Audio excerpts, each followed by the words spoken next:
Afternoon everybody, welcome to new lecture of CA inter strategic management.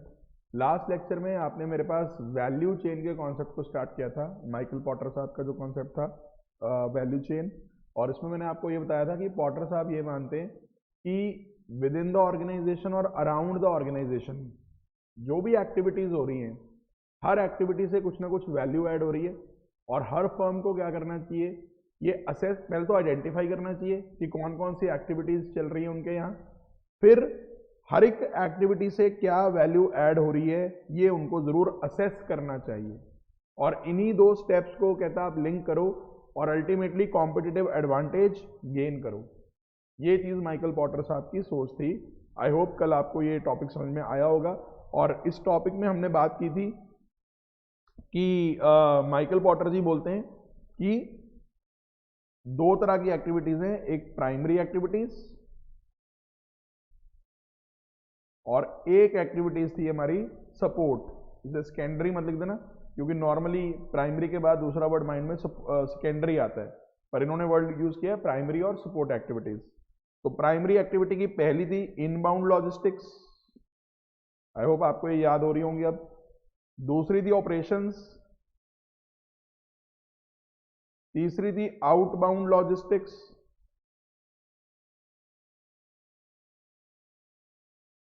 भाई fourth activity थी marketing and sales,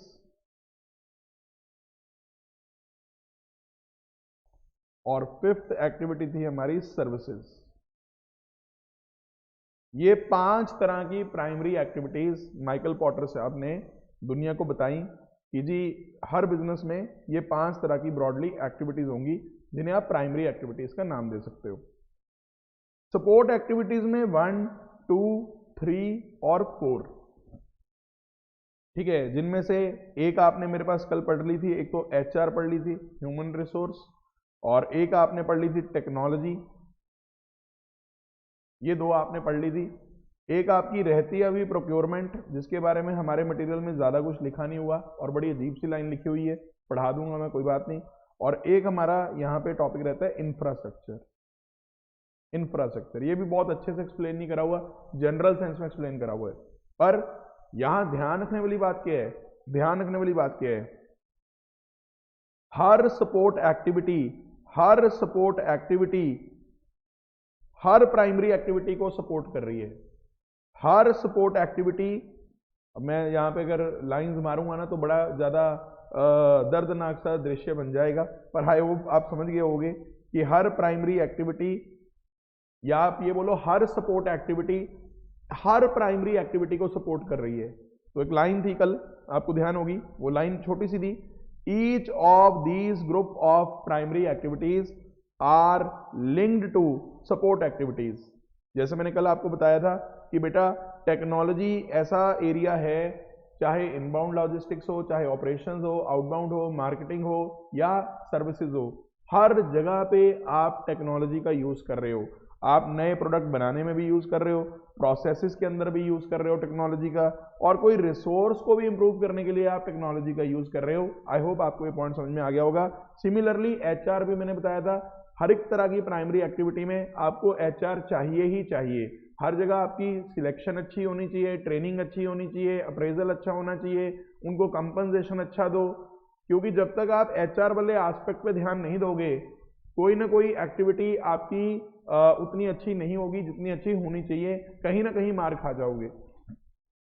और दो जो point लिखे हुए हैं, एक प्रोक्योरमेंट, मैं प्रोक्योरमेंट की लाइन पढ़ता हूं, हालांकि जैसे मैंने बताया कि बहुत अच्छा नहीं समझाया हुआ प्रोक्योरमेंट को। यहाँ क्या लिखा हुआ है, this refers to process for acquiring the various resource inputs to the primary activities, not the resources themselves, bracket में ये भी लिखा हुआ है।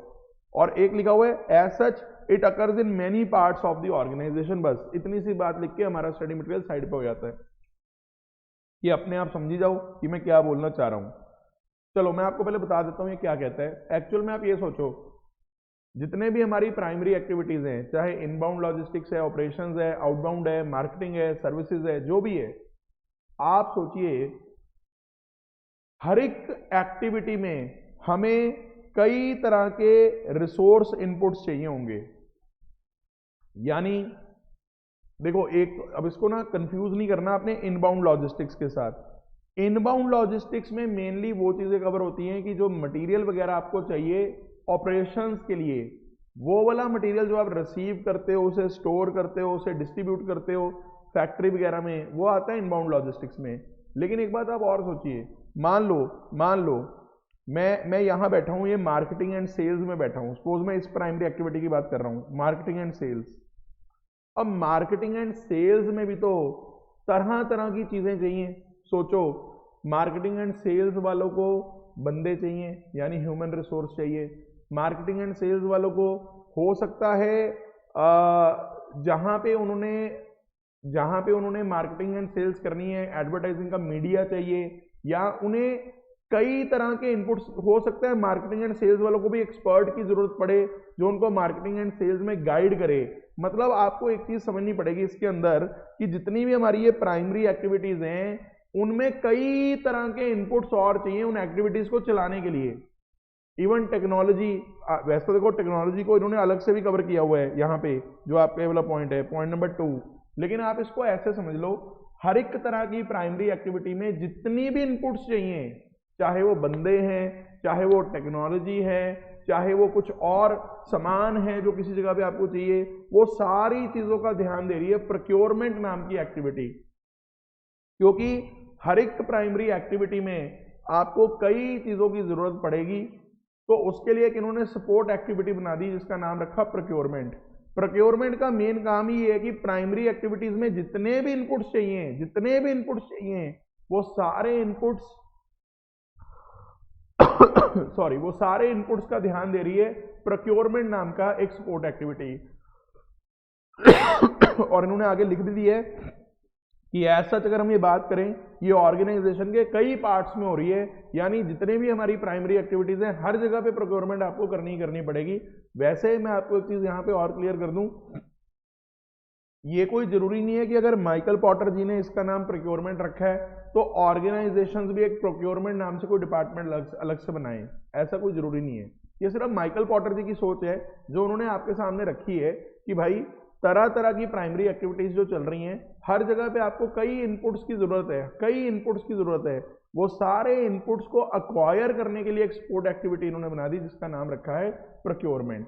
रियल लाइफ में कोई जरूरी नहीं है कि आपको प्रोक्योरमेंट नाम की कोई डिपार्टमेंट या प्रोक्योरमेंट नाम का कोई एक्टिविटी मिलनी चाहिए, बट नॉर्मली वो ये कहते हैं कि यार हर एक प्राइमरी एक्टिविटी में जो इनपुट्स आपको चाहिए उसके लिए एक आपकी सपोर्ट एक्टिविटी है जिसका नाम है प्रोक्योरमेंट। हमने कहा ठीक है, 2 लाइन्स है, समझ गए, इतना हम लिख देंगे। और आखिरी इनकी जो सपोर्ट एक्टिविटी है वो है इंफ्रास्ट्रक्चर। अब इंफ्रास्ट्रक्चर भी अगर आप सोचो, सारे, अब इंफ्रास्ट्रक्चर क्या होता है, सारे आपके सिस्टम्स है ना, सारे आपके, आप ये कह सकते हो जैसे मैं बोलता हूँ आईटी इंफ्रास्ट्रक्चर, उसमें सारा कुछ आ गया आईटी रिलेटेड। लेकिन मैं अगर इंफ्रास्ट्रक्चर बोलूँ अकेला वर्ड, तो उसमें तो मैनेजमेंट भी आ गई, उसमें आपके सिस्टम्स भी आ गए। तो इन्होंने ना देखो कौन से वर्ड लिखे हैं, आपके system of planning, finance, quality control, information management.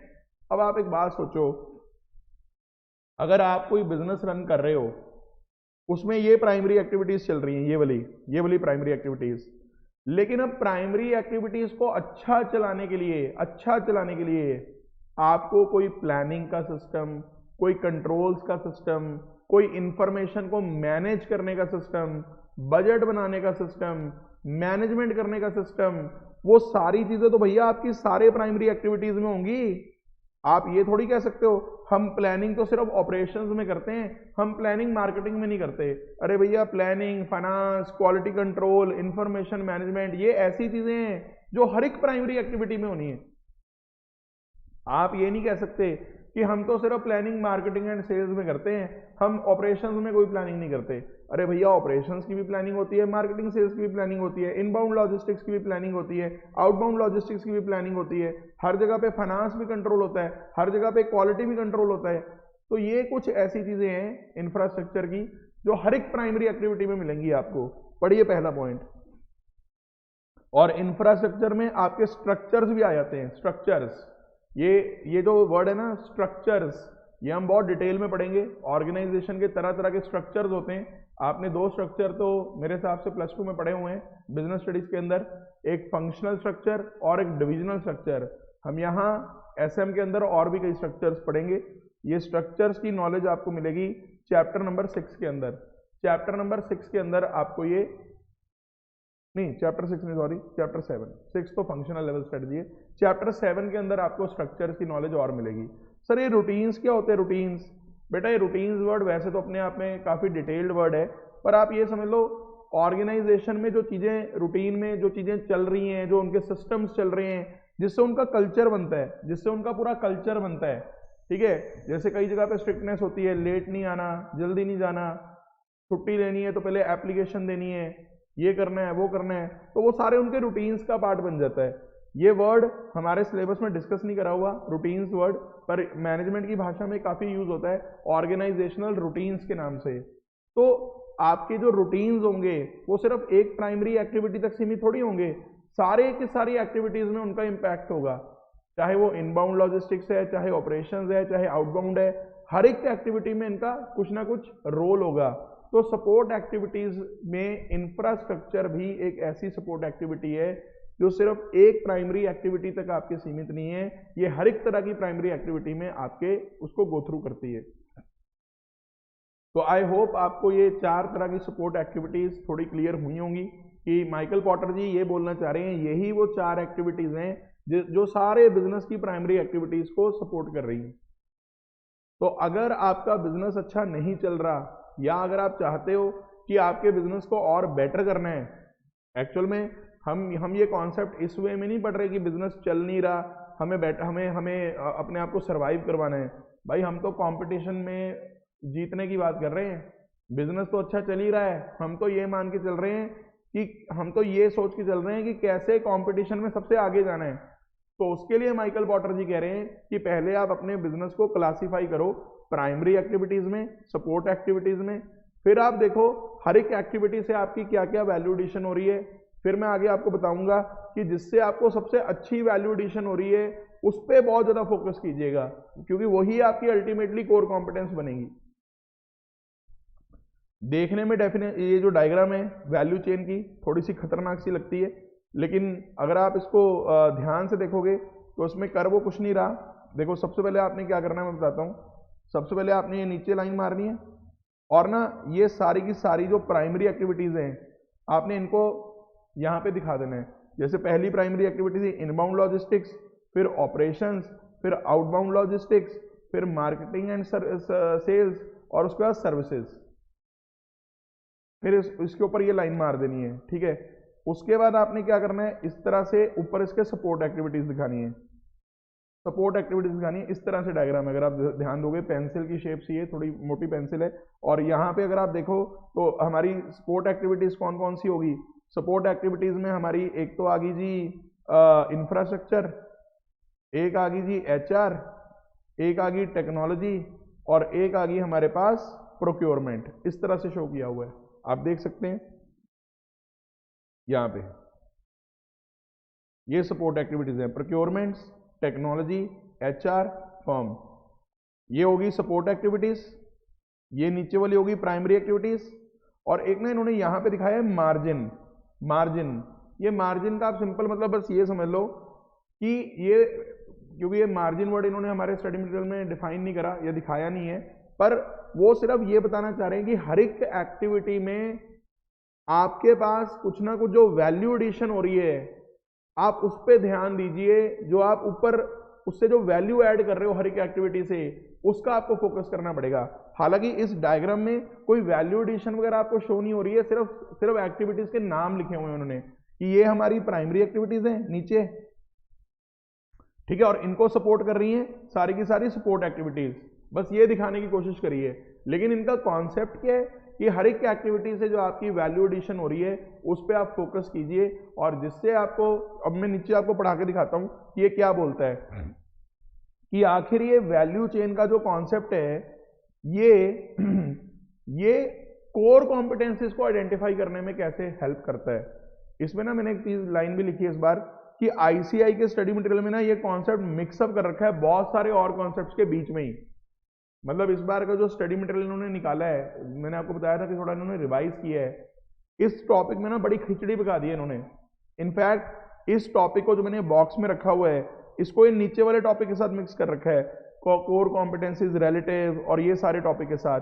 तो मेरे को लगा कि नहीं, इसमें तो खिचड़ी पक जाएगी बच्चों की, इसलिए मैंने इसको थोड़ा सा अलग से एक बॉक्स में दिखा दिया, ताकि आप ये टॉपिक को समझ पाओ कि वैल्यू चेन के टॉपिक को इन्होंने कोर कॉम्पिटेंस से कैसे रिलेट करा हुआ है। ठीक है, ध्यान दीजिएगा, पेपर में तो आपको क्वेश्चन कोई ना कोई स्पेसिफिक ही आएगा, बुक में इन्होंने सारा मिक्सअप करके दे रखा है। ठीक है, तो सुनिएगा, पहली बात, पहली लाइन पढ़ के देखो, पहली लाइन पढ़ के देखो, बिल्कुल सिंपल लाइन लिखी हुई है, फटाफट से रीड करना। कहता वैल्यू चेन से आपको अलग अलग एक्टिविटीज पता लग जाती हैं और ये कैसे लिंक होती हैं ऑर्गेनाइजेशन के अंदर और बाहर। कहता है इसका आपको सारा एक डिस्क्रिप्शन मिल जाता है वैल्यू चेन लगाकर। चलो ठीक है, अब अगली लाइन ध्यान से पढ़ना, अगली लाइन ध्यान से पढ़ना। कहता वैसे तो ऑल्दो थ्रेशोल्ड कॉम्पिटेंस जो होता है, अब ये क्या होता है सर, आप तो अभी तक सीसी बोलते थे, यहाँ पे वर्ड आ गया टीसी, थ्रेशोल्ड कॉम्पिटेंस। बेटा थ्रेशोल्ड को आप ये मान के चलो एक ऐसा लेवल जो कम से कम तो चाहिए ही चाहिए, मतलब मिनिमम। देखो वैल्यू चेन का कंसेप्ट ये नहीं बोलता कि जो एक्टिविटीज आपके लिए सबसे ज्यादा वैल्यू ऐड कर रही हैं बस आप उन पे फोकस करो।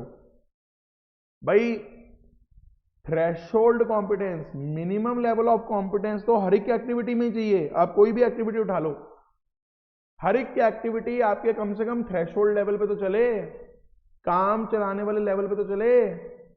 पर कहता ये बड़ा इंपॉर्टेंट है कि आप वो कॉम्पिटेंसीज ढूंढ लो जो आपको क्रिटिकली सपोर्ट कर रही हैं क्या हासिल करने में, कॉम्पिटिटिव एडवांटेज। और इनको आप कहता कोर कॉम्पिटेंसीज बोल सकते हो। यानी वैल्यू चेन के कंसेप्ट को ना इन्होंने क्या कह के समराइज करा एंड में, कि आप इस कॉन्सेप्ट को लगाकर आपको ये पता लगेगा कि ऐसी कौन सी एक्टिविटीज हैं जो आपके लिए क्रिटिकली इंपॉर्टेंट है, उन्हें तो बनाओ कोर कॉम्पिटेंसीज अपनी,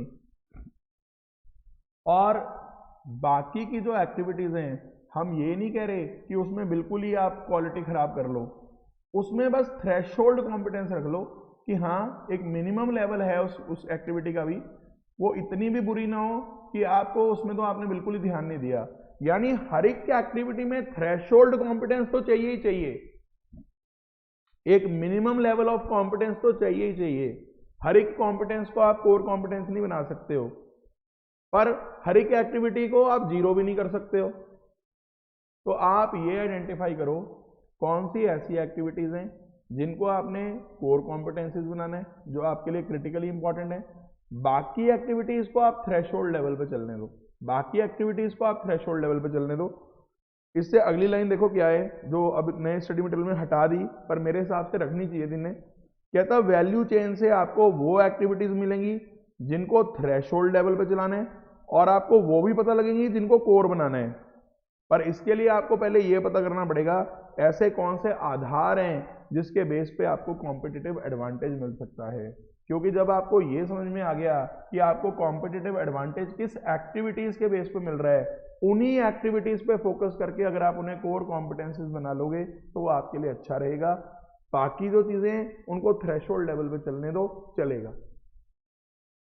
और कहता अगर आप ये जानना चाहते हो कि कौन सी कॉम्पिटेंसीज आपकी कोर हैं, तो एक और क्राइटेरिया क्या है कि आप ये एक्सप्लॉइट करो कि एक से ज्यादा मार्केट में कौन सी कॉम्पिटेंस आपको एक्सप्लॉइट करवा सकती है। क्योंकि आपको मैंने बताया था कि जो कोर कॉम्पिटेंसीज होती हैं वो आपकी कई मार्केट्स में अप्लाई हो तो ज्यादा बेटर है। The development of added value services and oblique और geographical spread of markets are two typical ways in which core competencies can be exploited to maintain progress when traditional markets are mature or saturated। क्या बोल गया, थोड़ी technical सी line है भाई, ये बोल गया। कहता जो आपकी एडिड वैल्यू सर्विसेज हैं या जोग्राफिकल स्प्रेड ऑफ मार्केट्स हैं या दोनों हैं, ये दो यूजुअल तरीके हैं जिससे आप कोर कॉम्पिटेंसीज को एक्सप्लॉइट कर सकते हो। बेसिकली वो ये कहना चाह रहा है कि जब आपकी ट्रेडिशनल मार्केट्स मैच्योर हो जाएं, मतलब ट्रेडिशनल मार्केट्स में अब आपको लगता है कि इतना दम नहीं है, तब आप अपनी कोर कॉम्पिटेंसीज को यूज करके आप ज्योग्राफिकली और अपने आप को स्प्रेड करो।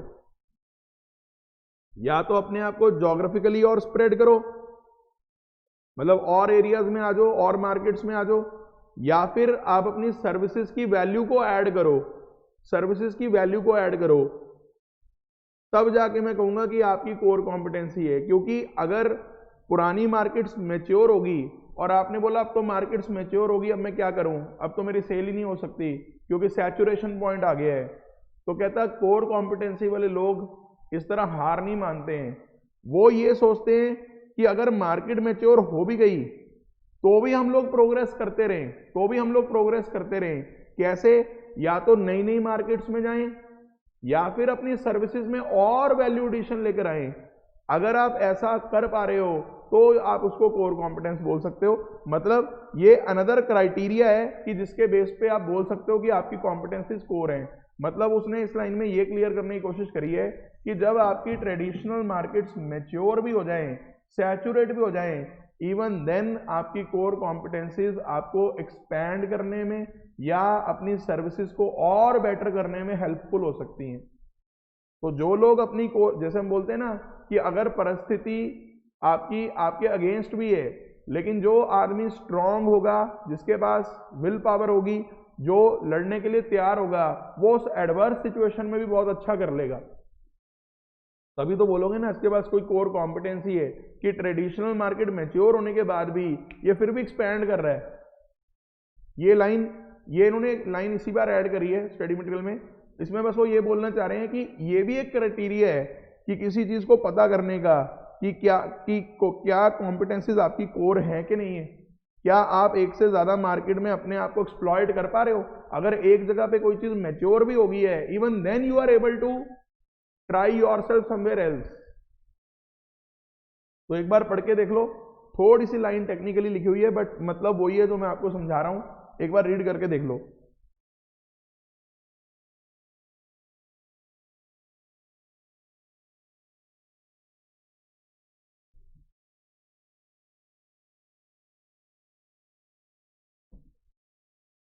इसके बाद तो हमारे पास जो टॉपिक है ना, ये मैंने आपको पहले होमवर्क दिया था कि जो कोर कॉम्पिटेंसीज का टॉपिक है वो रिलेटिव है।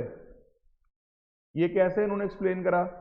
वैसे तो याद करो, मैंने आपको बताया था कि जब मैं कोने वाली दुकानें जो हमारे घर के आसपास होती हैं उनमें आपस में जब मैं लड़ाई करवाता हूं तो कोर कॉम्पिटेंसीज उनके हिसाब से होती हैं, लेकिन जब मैं सुपरमार्केट और सुपरमार्केट को कंपेयर कराता हूं तो कोर कॉम्पिटेंसीज उसके हिसाब से देखनी पड़ती हैं। यहाँ पे पढ़ के देखते हैं, कहता है कोर कॉम्पिटेंसीज डिफर करती हैं one to another depending on how the company is position and how the strategies are being pursued.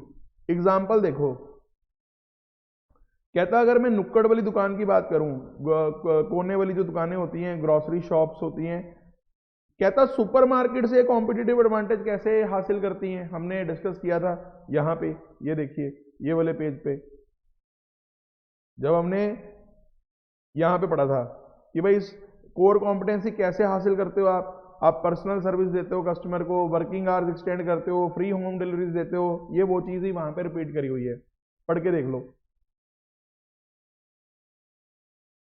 Convenience, unique resources and core competencies which allow supermarkets to gain over corner shop are not unique resources or core competencies in the competitive rivalry between supermarkets। मैंने ना आपको ये चीज समझाई थी कि जब तो आप सुपरमार्केट और कॉर्नर शॉप को कंपेयर कर रहे हो तब तो आप बोल सकते हो कि सुपरमार्केट के पास कुछ ऐसी कोर कॉम्पिटेंसीज हैं जो कॉर्नर शॉप के पास नहीं है। लेकिन जब आप सुपरमार्केट और सुपरमार्केट को कंपेयर कर रहे हो तब तो मैंने कहा था दोनों ही कह रहे हैं कि हम ऑनलाइन सिस्टम मेंटेन कर रहे हैं, हमारी मर्चेंडाइजिंग बड़ी अच्छी है, हमारे पास ओन ब्रांड लेबल्स हैं, इस तरह के पॉइंट थे। फिर मैंने कहा था ऐसा क्या होगा कि सुपरमार्केट दूसरी सुपरमार्केट को हरा देती है, तो मैंने कहा था या तो उनको लोकेशन के एडवांटेज होंगे या उनकी रिटर्न पॉलिसीज अच्छी होंगी, मतलब कस्टमर को कन्वीनियंस ज़्यादा होगी, उस तरह की चीज़ें। तो कोर कॉम्पिटेंसी इसलिए रिलेटिव हैं। मतलब जब आप सुपरमार्केट और सुपरमार्केट को कंपेयर कर रहे हो तब कोर कॉम्पिटेंसीज कुछ और निकल के आ सकती हैं, लेकिन जब सुपरमार्केट और कॉर्नर शॉप्स को आप कंपेयर कर रहे हो, तब कोर कॉम्पिटेंसीज कुछ और निकल के आ सकती हैं। वो ये कहने की बात कर रहा है। आई होप आपको मेरी बात समझ में आ रही होगी कि when you are comparing corner shops versus corner shops, तब अलग तरह से आपको सोचना पड़ेगा। जब आप कॉर्नर शॉप्स और सुपरमार्केट्स को कंपेयर कर रहे हो, तब आपको और तरीके से सोचना पड़ेगा। और जब आप सुपरमार्केट्स और सुपरमार्केट्स को कंपेयर करना चाहते हो, तब आपको और तरीके से सोचना पड़ेगा। मतलब आप ये नहीं कह सकते जो कोर कॉम्पिटेंस सुपरमार्केट की यहां बन रही है वही सेम कोर कॉम्पिटेंस यहां भी बन जाए, क्योंकि यहां सिनारियो चेंज हो गया। जब आप सुपरमार्केट और सुपरमार्केट को कंपेयर कर रहे हो, तब आपकी थिंकिंग चेंज हो जाएगी। जब आप कॉर्नर शॉप और कॉर्नर शॉप को कंपेयर कर रहे हो, तब आपकी थिंकिंग चेंज हो जाएगी। इस तरह से वो कहना चाह रहा है कि जरूरी नहीं है कि जो कोर कॉम्पिटेंस आपने यहां बोली वो सेम कोर कॉम्पिटेंस आप यहां भी बोलोगे। सिनारियो के हिसाब से और आप किससे कंपेयर कर रहे हो उसके हिसाब से आपकी कोर कॉम्पिटेंसीज चेंज होंगी। अगर आपको मेरी बात क्लियर है तो एक बार फटाफट से थम्स अप कीजिए, हम उसके बाद आगे बढ़ते हैं। इस एग्जाम्पल में बिल्कुल यही समझाया हुआ है।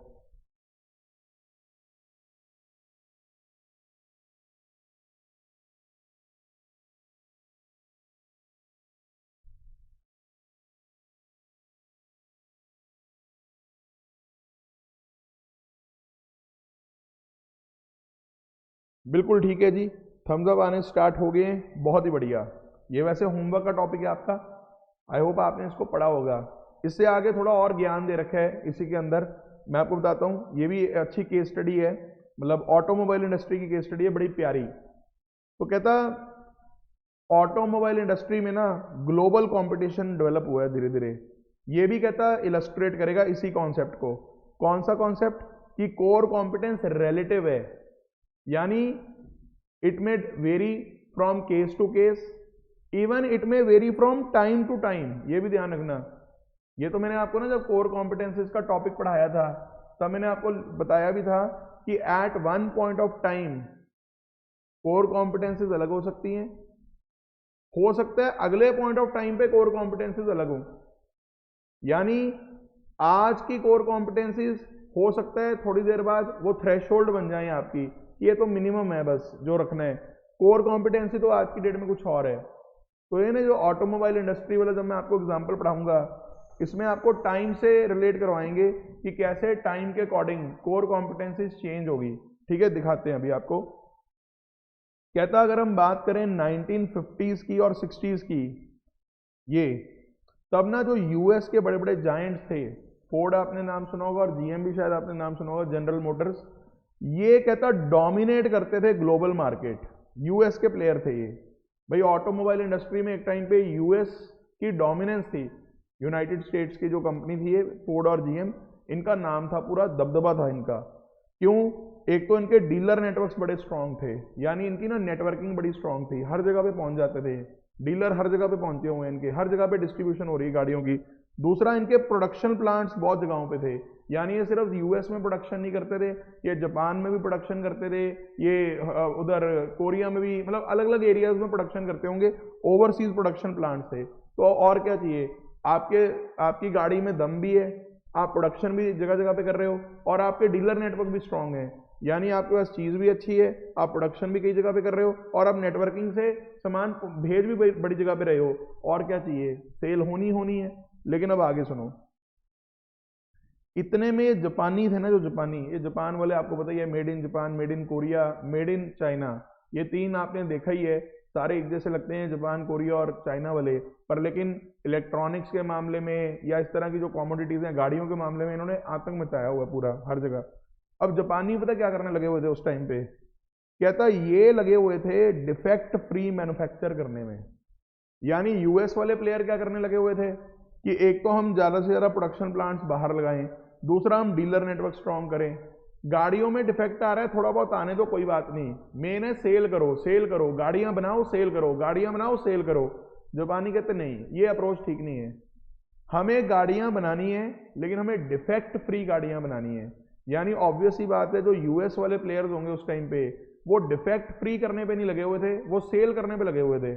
आगे सुनना, कहता अगर 1970s के मिड की बात करें यानी 1974-75 तक, भाई फोर्ड को उन्होंने आउट परफॉर्म कर दिया जापानियों ने। यानी जो यूएस जायंट था फोर्ड, उसको लताड़ के मारा क्वालिटी और रिलायबिलिटी के मामले में, क्वालिटी और रिलायबिलिटी के मामले में। और वहीं पे ही आप देखो क्रिटिकल सक्सेस फैक्टर चेंज हो गया।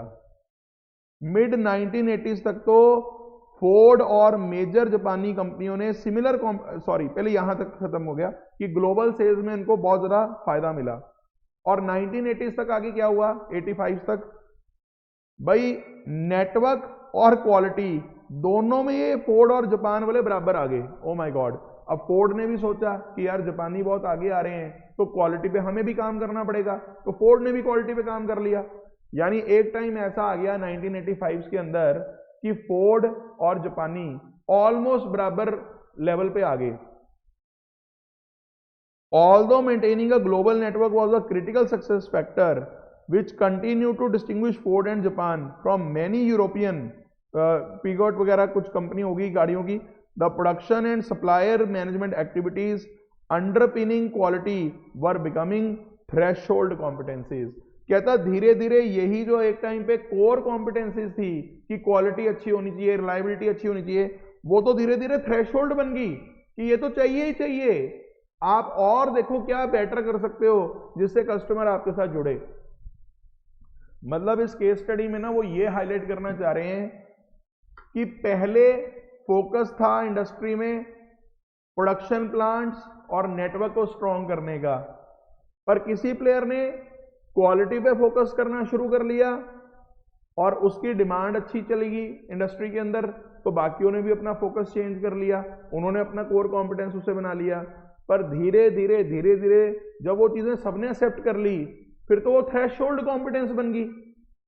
इतने में क्या होगा, मार्केट में कोई नया प्लेयर आएगा, वो कुछ और करेगा, तो सारा को फोकस उस पर चला जाएगा। यानी आप ये नहीं कह सकते कि core competencies over the period of time same रहेंगी। तो इस केस स्टडी में से देखो क्वेश्चन तो आने का चांस कम है, था ये पुराने स्टडी मटेरियल में भी, पर नए में मैंने इस बार इनकॉर्पोरेट कर दिया।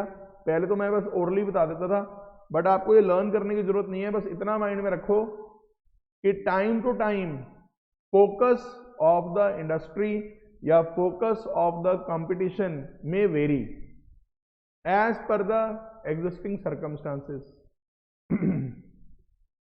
तो आई होप आप ये टॉपिक पढ़ लोगे, समझ लोगे, और आपको ये पॉइंट समझ में आ गया होगा कि क्यों मैं कह रहा हूं कि कोर कॉम्पिटेंसी का टॉपिक रिलेटिव है ना कि एब्सोल्यूट। टाइम टू टाइम भी ये चेंज होता रहता है, और जिस कंटेक्स्ट में आप बात कर रहे हो उस कंटेक्स्ट में भी ये वेरी करेगा। जैसे सुपरमार्केट वर्सेस सुपरमार्केट, उसमें अलग तरीके से आप सोचोगे, सुपरमार्केट वर्सेस कॉर्नर शॉप्स, उसमें आप अलग तरीके से सोचोगे। यहां तक की बात अगर आपको समझ में आ गई है तो फटाफट से एक बार थम्स अप कीजिए, फिर हम आगे बढ़ते हैं।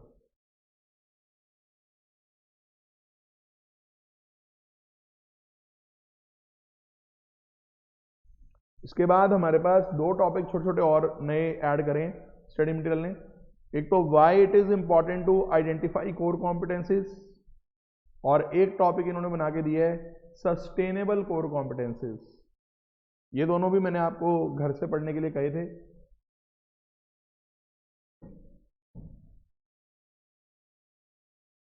तो पहले इस टॉपिक पे फोकस करते हैं, why it is important to identify core competencies. वैसे अगर आपको याद हो ये टॉपिक पीछे भी आया था, मैंने कहा था ये वहां पे भी इसी नाम से ऐड करा है, तो दो दो जगह पे ऐड कर दिया उन्होंने उठा के टॉपिक, पर एक बार मैं पढ़ देता हूं। कहता ये बड़ा इंपॉर्टेंट है कि हम कोर कॉम्पिटेंसीज आइडेंटिफाई करें, not only for the reasons of ensuring और continuing good fit between. Fit क्या होता है, आपस में अलाइन करना, दो चीजें आपस में जब फिट हो रही होती हैं उसे बोलते हैं आपस में फिट हो रही हैं। जैसे सपोज करिए आप गाड़ी में जो टायर लगा रहे हैं, टायर और उसका जो पहले ट्यूब आती थी, अब तो ट्यूबलेस टायर्स होते हैं, टायर के अंदर जो ट्यूब है वो आपस में फिट होनी चाहिए, सेम साइज की होनी चाहिए। या छोड़ो ना, आप जो जूते पहनते हो पैर के अंदर, वो फिटिंग के हिसाब से पहनोगे तभी तो जूता ठीक चलेगा। अगर आपस में फिटिंग नहीं है तो या तो जूता पैर से निकलता रहेगा या पैर दर्द होता रहेगा अगर टाइट है जूता। तो फिटिंग अगर सही होगी तो प्रॉपर चलती है चीज। ठीक है, तो सुनिएगा, कहता आपको राइट फिट चाहिए किस किस में, core competencies and the changing nature of markets और एनवायरमेंट। देखो ये कितनी अच्छी लाइन लिखी है इसने, वैसे जितना इसने बेस बिल्ड करा उसके बेस पे लाइन लिखी है। इसने ऊपर यही तो बेस आपका बनाया है कि मार्केट की सिचुएशन के हिसाब से कोर कॉम्पिटेंसीज बदलती रहती हैं। कहीं ऐसा ना हो कहता आप पुरानी कोर कॉम्पिटेंसीज जो खत्म हो गई अब इंडस्ट्री में, जिस पे फोकस ही नहीं है किसी का, आप उसी चीज पे फोकस करी जा रहे हो, आप उसी चीज को ठीक करने में लगे हुए हो, जबकि आपकी इंडस्ट्री में जो बाकी प्लेयर्स हैं वो तो और चीजों पे काम कर रहे हैं। आप उन चीजों पे काम करी जा रहे हो जिसकी आज की डेट में डिमांड ही नहीं है। तो अगर आप गलत कोर कॉम्पिटेंसी अपने माइंड में लेकर बैठे रहोगे, आप शायद उस चीज पे काम करते रहो जो शायद आज की डेट में कस्टमर के लिए ज्यादा रेलिवेंट ही ना हो शायद। पढ़िए फर्स्ट लाइन द्वारा। तो अगर आप चाहते हो कि राइट फिट रहे, अच्छा फिट रहे, किस किस में, आपकी कोर कॉम्पिटेंस और मार्केट की जो नीड है उसमें, तो आपको कोर कॉम्पिटेंस आइडेंटिफाई करनी इंपॉर्टेंट है। दूसरा कहता कोर कॉम्पिटेंसीज को आप बेस बना सकते हो नई अपॉर्चुनिटीज में स्ट्रेच होने के लिए। जैसे इसने ऊपर भी लिखा था कि कोर कॉम्पिटेंसीज को आइडेंटिफाई करने का ये भी तरीका है कि क्या आप उस कॉम्पिटेंसी को यूज कर पा रहे हो नई नई मार्केट्स में एक्सपैंड करने के लिए। क्योंकि शुरू में भी CK Prahalad and Gary Hamel यही बोल रहे थे कि आप अपनी कोर कॉम्पिटेंसीज को यूज करके नई मार्केट्स में अप्लाई करो, उसे डाइवर्सिफाई करो अपने आप को। याद करिए जी सर। सो कहता अगर आप चाहते हो कि ये डिसाइड करना कि कॉम्पिटेंसीज कोर हैं, ये लाइन वही आ गई कि आप मोर देन वन मार्केट और अरीना में उसको यूज कर पा रहे हो कि नहीं कर पा रहे हो। ऊपर ये लाइन आई थी, यहाँ पे भी लिखी थी मैंने कि आप एक से ज्यादा में अप्लाई कर पा रहे हो कि नहीं। तो ये भी एक क्राइटेरिया है कोर कॉम्पिटेंस को आइडेंटिफाई करने का। तो आई होप ये टॉपिक भी आपको समझ में आ गया होगा, why is it important to identify core competencies. लेकिन पेपर में ना एक प्रॉब्लम ना आ जाए, जब ये वाला क्वेश्चन आए तो एक हेडिंग और थी हमारी पीछे यहाँ पे, why to identify and develop a core competence. ये भी मैंने कहा था न्यू टॉपिक आया है, इतना सा टॉपिक पेज नंबर 27 पे, ये भी न्यू टॉपिक था। ठीक है, अब पेपर में पता नहीं आप कौन सा वाला आंसर लिख के आओगे, क्योंकि जो सजेस्टेड आंसर आएगा या तो ये वाला आएगा या वो वाला आएगा। ये बड़ी खतरनाक बात है। अगर तो देखो ये क्वेश्चन आ गया why to identify and develop a core competence, तो ये आंसर लिख लेना। और अगर सिर्फ आ गया why is it important to identify a core competence, तो वो आंसर लिख लेना। हालांकि मैं बहुत गंदा सा लॉजिक दे रहा हूँ, मेरे को पता है, पर लेकिन अब मैं क्या कर सकता हूँ, आपके सामने स्टडी मटेरियल में दो टॉपिक उठा के सेम चीज से उन्होंने ऐड कर दिए और दोनों में डिफरेंट डिफरेंट लैंग्वेज है। पर मैं यहां लिख देता हूं ऑल्सो रीड पेज नंबर, ये तो 27 था ना, वो था पेज नंबर जहां हम पढ़ रहे हैं, ये वाला।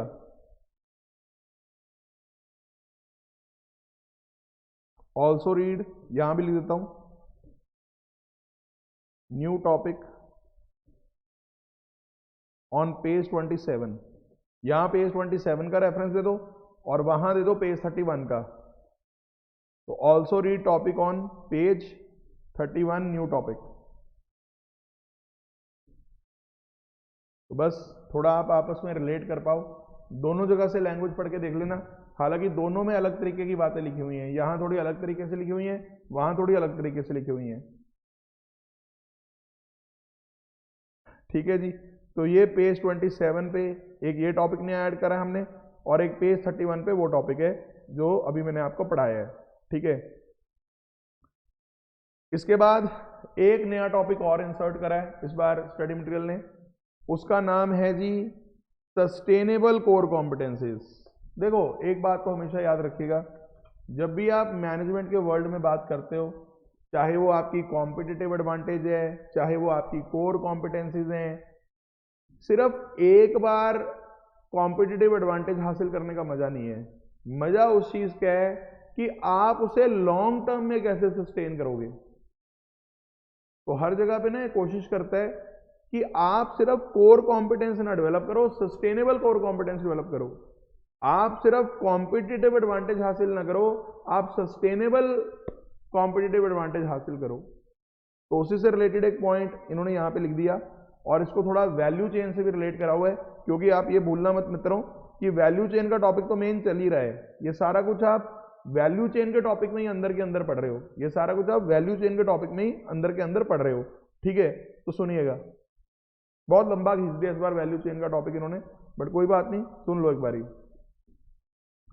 कहता वैल्यू चेन एनालिसिस एक रिमाइंडर है किस चीज का, कि लॉन्ग टर्म पोजीशन जो है वो इसी चीज से है कि आप कितना अपने आप को सस्टेन कर पाओगे वैल्यू फॉर मनी प्रोडक्ट्स देने में। यानी बेटा जब तक तो आप कस्टमर्स को उनकी मनी की वैल्यू दे पाओगे तब तक तो आप भी कंपटीशन में चलोगे, लेकिन जब आप कस्टमर्स को उनके पैसे की वैल्यू ना दे पाए, वैल्यू फॉर मनी ना दे पाए, तो आपकी भी लॉन्ग टर्म जो पोजीशन है ना बेटा वो खतरे में आ जाएगी। And it can be helpful, वही लाइन आ गई जो ऊपर यहां से मैंने काट दी थी ना, कि यहां से इन्होंने काट दी ये वाली लाइन जो यहां थी, कि जिसकी वैल्यू चेन से आपको पता लगेगा कि कौन सी ऐसी कॉम्पिटेंसीज जिनको थ्रेशोल्ड लेवल पे चलाना है और कैसी ऐसी हैं जिनको कोर कॉम्पिटेंसीज बना के चलाना है।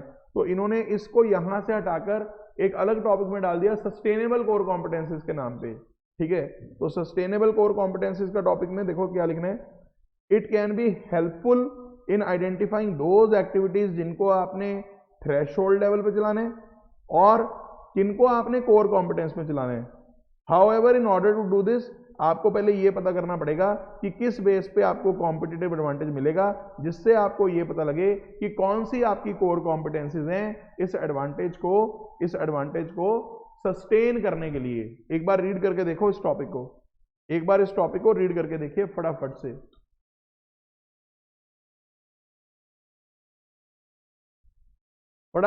सस्टेनेबल कोर कॉम्पिटेंसीज के टॉपिक को पढ़ के देखिए।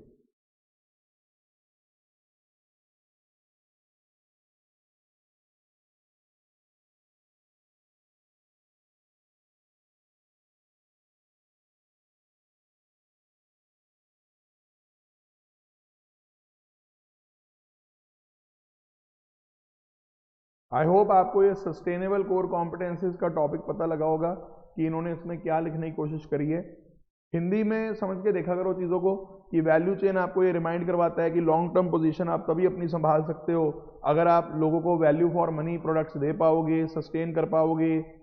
तो इसी से ही आप लोग पता कर सकते हो कि ऐसी कौन सी एक्टिविटीज़ हैं जिनको आपने थ्रेशोल्ड लेवल पे चलाना है और ऐसी कौन सी एक्टिविटीज़ हैं जिनको आपने अपनी कोर कॉम्पिटेंसीज बना के उनको चलाना है। और कोर कॉम्पिटेंसीज आइडेंटिफाई करने के लिए आपको पहले ये पता करना पड़ेगा कि किस बेस पे आपको कॉम्पिटिटिव एडवांटेज मिलती है और किस बेस पे आप उसे सस्टेन कर सकते हो। तो इस टॉपिक को ना थोड़ा सा स्टडी मटेरियल ने बोरिंग कर दी है, क्योंकि चीज़ें ना रिपीट बहुत बार कर रखी हैं। तो कोर कॉम्पिटेंसीज के टॉपिक में रेपिटेशन बहुत ज़्यादा कर रखी है। हालांकि हमने बड़ी एफर्ट्स करके कि थोड़ा शॉर्ट करें, चीज़ों को डुप्लीकेट को हटा दें, ये डुप्लीकेसी रिमूव करने के बाद टॉपिक बन के आया आपके पास। क्योंकि अब सोचो, अब नया टॉपिक इन्होंने इतना सा डाल दिया सस्टेनेबल कोर कॉम्पिटेंसीज के नाम से, इसमें से हम क्या डिलीट करते। ऊपर इन्होंने ये टॉपिक डाल दिया why is it important to identify, तो इसमें बातें वही लिखी हुई हैं जो पहले हमने कवर कर ली, लेकिन अलग अलग टॉपिक बना के लिख दी तो थोड़ी डुप्लीकेशन होती है इससे। आई होप आपको चीज़ क्लियर होगी जी सर।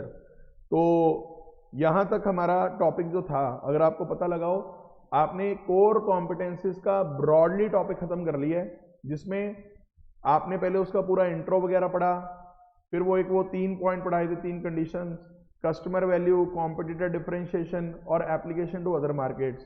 फिर आपने वो 4 क्राइटेरिया भी पढ़े थे, costly to imitate, rare, non substitutable और वैल्यूएबल, वो वाले 4 क्राइटेरिया पढ़े थे। फिर आपने वैल्यू चेन पढ़ा, पहले वैल्यू चेन का मीनिंग पढ़ा, फिर आपने 2 तरह की एक्टिविटीज पढ़ी, प्राइमरी एक्टिविटीज, सपोर्ट एक्टिविटीज। फिर आपने उसके बाद टॉपिक पढ़ा कि वैल्यू चेन को कैसे यूज किया जा रहा है कोर कॉम्पिटेंसीज के अंदर।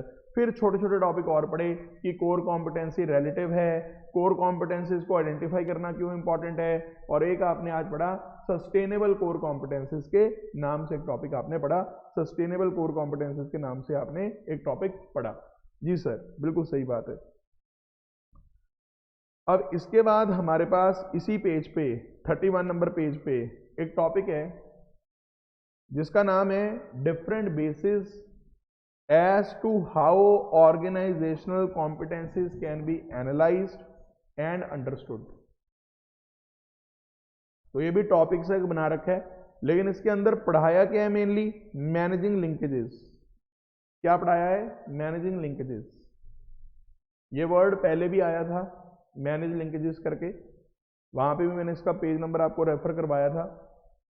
पर पहले मैं आपको ये बताता हूँ ये मैनेजिंग लिंकेजेस में बेसिकली क्या कहना चाह रहा है, मैं आपको बता देता हूँ। एक्चुअल में आपको मैंने बताया था, अगर मैं इस तरह से बताऊं कि आप एक मैन्युफैक्चरर हो और इधर आपके कस्टमर है और इधर आप बहुत सारी सप्लाईज ले रहे हो। इस तरह से मैंने आपको बताया था ना कि सामान लेते हो फिर सामान तैयार करके आगे सेल करते हो, यही चीज थी।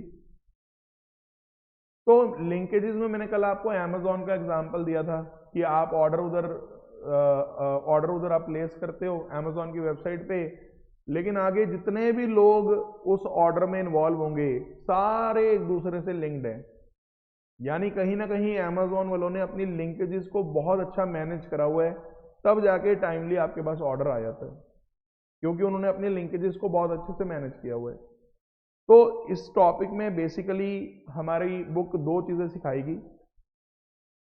एक तो आप देखिए, ये जो लोग होंगे ना जो इधर बैठे होंगे इस साइड, ये लोग एक्सटर्नल हैं,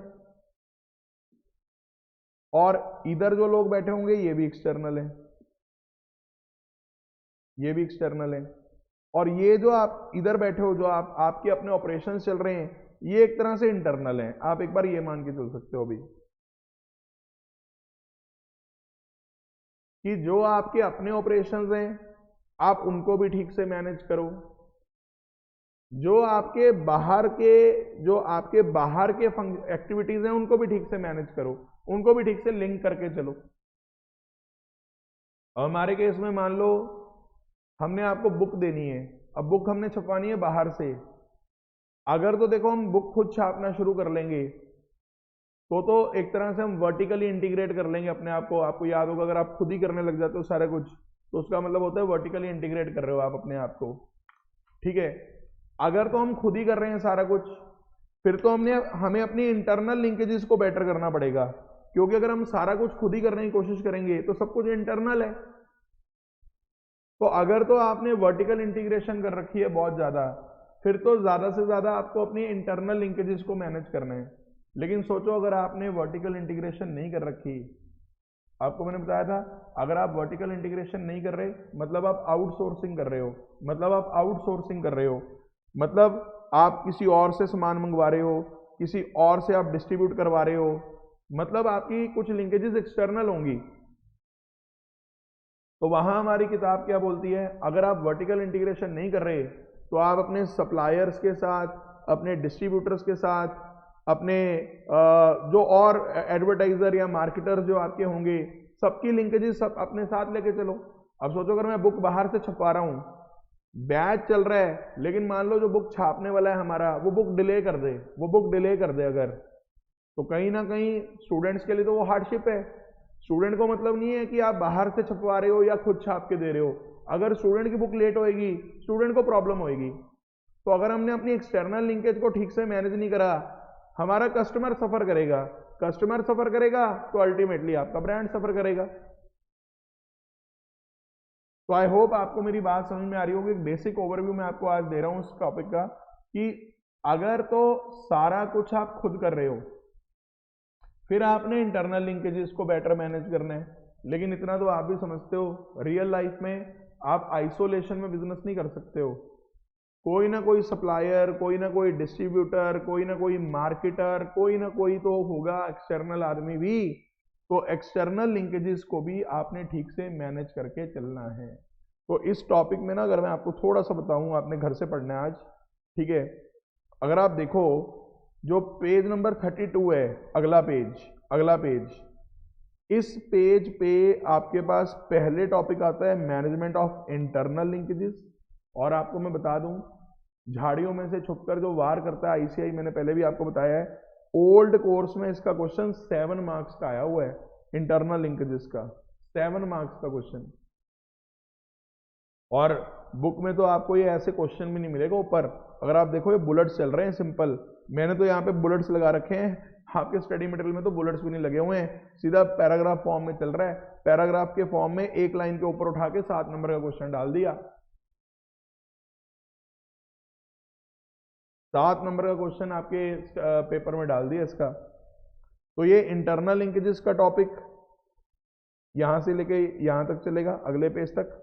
और 33 पेज पे भी इन्होंने ना एक्सप्रेसली वर्ड नहीं लिखा बुक में कहीं भी, management of external linkages.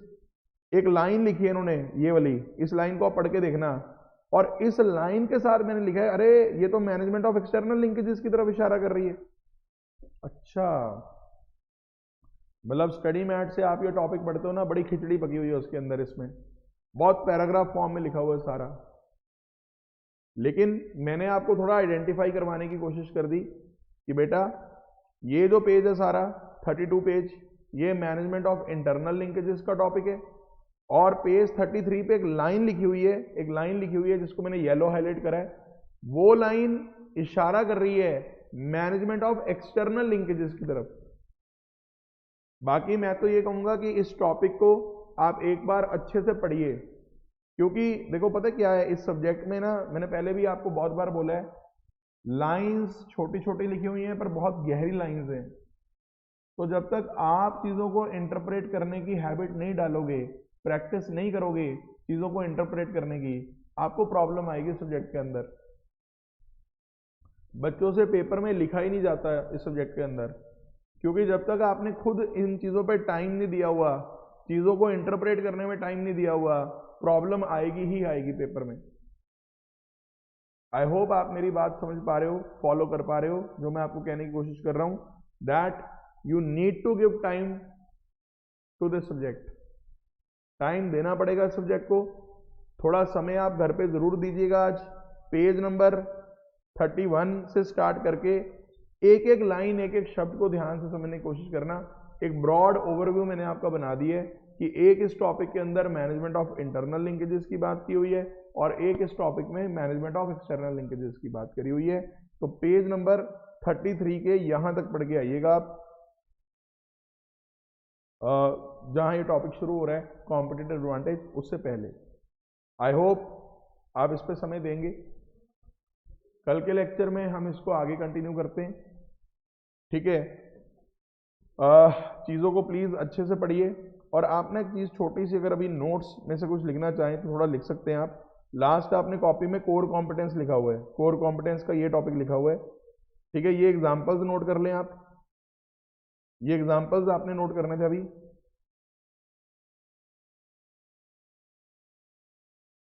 Examples लिख के देखो, ये वाले इसके नीचे वाले एग्जाम्पल लिखने। एक तो small retail shops, big retail stores,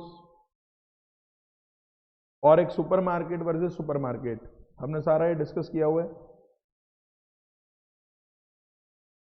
इसको लिख लीजिए पॉज करके कॉपी में।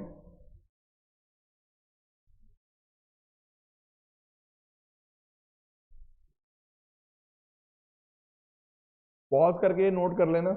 इसके नीचे यहाँ पे टू टूल्स हटा देता हूं मैं, क्योंकि अब टूल्स के नाम से नहीं बोल रहे थे। How to build core competence, बस ये लिखते हैं, how to build core competence. पहले ये लिख लो एग्जाम्पल्स, प्लीज पॉज करके नोट कर लीजिएगा इसको। इसके नीचे का भी मैं थोड़ा सा आपको शो कर रहा हूं ताकि आप वो भी लिख पाओ। How to build core competence में आपके पास दो टॉपिक थे, एक तो फोर स्पेसिफिक क्राइटेरिया वाला टॉपिक, फोर स्पेसिफिक क्राइटेरिया वाला टॉपिक, और दूसरा वैल्यू चेन। तो ये भी आप प्लीज नोट कर लीजिए, पॉज करके कर लीजिएगा नोट। अगर स्क्रीनशॉट ले सकते हैं, जो बच्चे अभी यूट्यूब पे देख रहे हैं तो वो तो स्क्रीनशॉट भी ले सकते हैं इसका। हालांकि जो बच्चे बाद में लेक्चर प्लेयर में लेक्चर लगाएंगे वो स्क्रीनशॉट नहीं ले पाएंगे, क्योंकि लेक्चर प्लेयर अलाउ नहीं करता है। बट अभी आप इसको यहाँ से स्क्रीनशॉट ले सकते हो और इसकी नोटिंग कर लो। आई होप आप नोट्स वगैरह अच्छे से बना रहे हो भाई। How to build core competence, तो मैंने बिल्कुल इसको 4 क्राइटेरियाज और वैल्यू चेन को समराइज कर दिया यहाँ, ठीक है। मैं गायब हो जाता हूँ और इसके बाद आपके पास ये वाला भी टॉपिक मैंने लिखा हुआ है, एक्टिविटीज अंडर वैल्यू चेन के नाम से। काफी कुछ है लिखने के लिए आपके पास, चलो आप इतना लिख लो पहले। वैसे आप लिख सकते हो, संडे है अगले दिन। एक सेकेंड,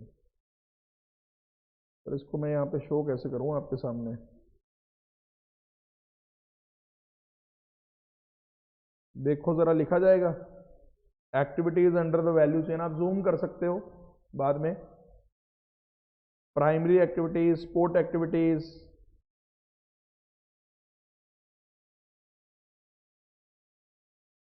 इसको भी लिखिएगा। थोड़ा सा नीचे कर देता हूँ, जूम करके आप देख सकते हैं इसको बाद में, कोई दिक्कत नहीं आएगी, पढ़ा जाएगा आपसे मेरे हिसाब से। बुक तो है ही आपके पास, बुक में से मैं सारा पढ़ा चुका हूँ। इसको भी नोट कर लीजिएगा।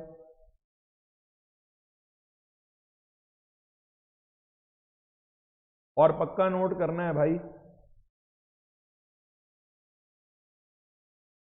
ठीक है। 5 प्राइमरी एक्टिविटीज, 4 सपोर्ट एक्टिविटीज, ये सारा आपने बुक से पढ़ ली है। और इसके नीचे बस यहाँ तक ये लिख लीजिएगा बस, कि वैल्यू चेन से आपको ये पता लगता है कि कौन सी एक्टिविटीज को थ्रेशोल्ड लेवल पे चलाना है और कौन सी एक्टिविटीज को, मैंने लिखा है हिंदी में यहाँ, सिरा लेवल पे लेके जाना है। सिरा लेवल, सिरा लेवल आप समझ गए हो, कोर कॉम्पिटेंस।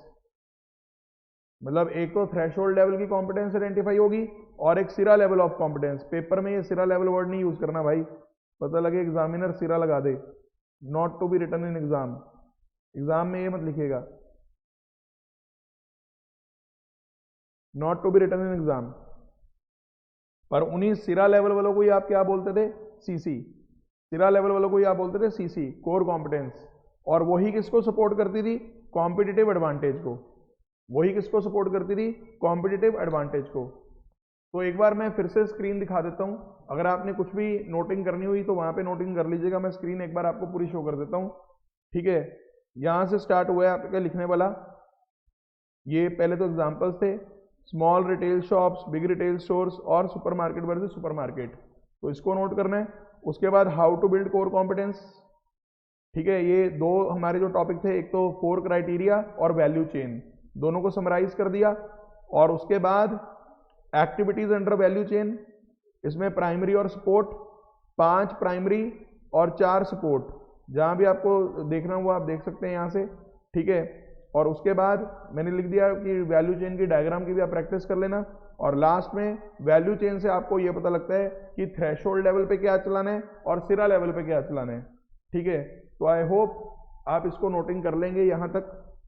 अगले लेक्चर में हम लोग मैनेजिंग लिंकेजेस का भी टॉपिक लिख लेंगे, ठीक है। आज इसको आप पढ़िएगा, अगले लेक्चर में हम डिस्कस करेंगे। आज के लिए इतना ही, thank you very much, bye bye, take care.